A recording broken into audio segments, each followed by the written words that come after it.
Let's get some analysis now from Khalil Jahshan. He's the executive director at the Arab Center and joins me from Washington.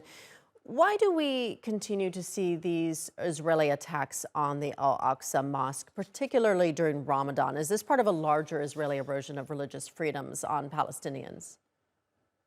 It's part of a larger something, but I wouldn't say it's related to religious freedom, whether it's support or denial of religious freedom. Frankly, the reason these events continue to recur or to happen again and again is the continued occupation of Palestine, where even the most basic thing, the right to worship, is being questioned. As we know, your reporter just referred to the fact that there is a unique arrangement with regards to these holy places, holy to all religions. Jerusalem is holy to Christians, Muslims, and Jews. But at the same time, when you add the element of politics to it, that's essentially what brings these issues or these interests in holy places to a clash point.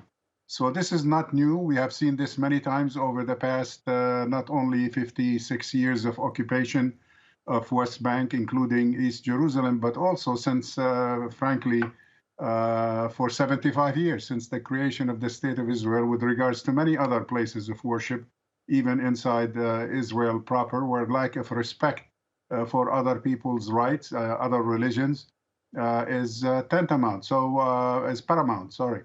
So at any rate, what's happening here is also not isolated from the demonstrations in on Israeli streets. It seems to me that the Minister of Security and the government of Mr. Netanyahu seems to be cracking down on the wrong party. So they raise the tensions, they make threats, they declare war on Palestinians, whether they are Israeli citizens or citizens of Palestine. In other words, the part of the population of the West Bank and Gaza, including Jerusalem. At the same time, they don't want to give them the right to free movement, free worship, and so on. So tensions have been rising since the first day of Ramadan.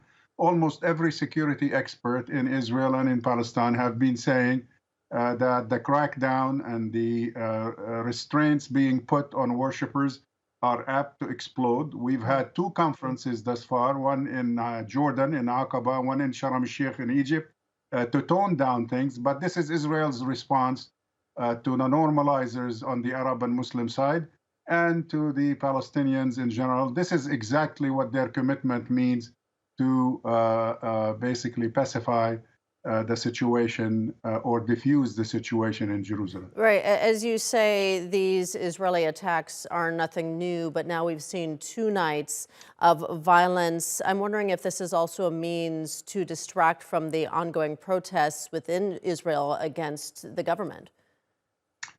Precisely. Many experts agree with the spirit or tone of your question, essentially, that the Israeli government at this time, faced with the huge and persistent demonstrations against their policies, particularly to overhaul the legal system in Israel and diminish human rights and civil rights in the country and kind of deprive the legal system from its balance of checks and balances with other forms of government.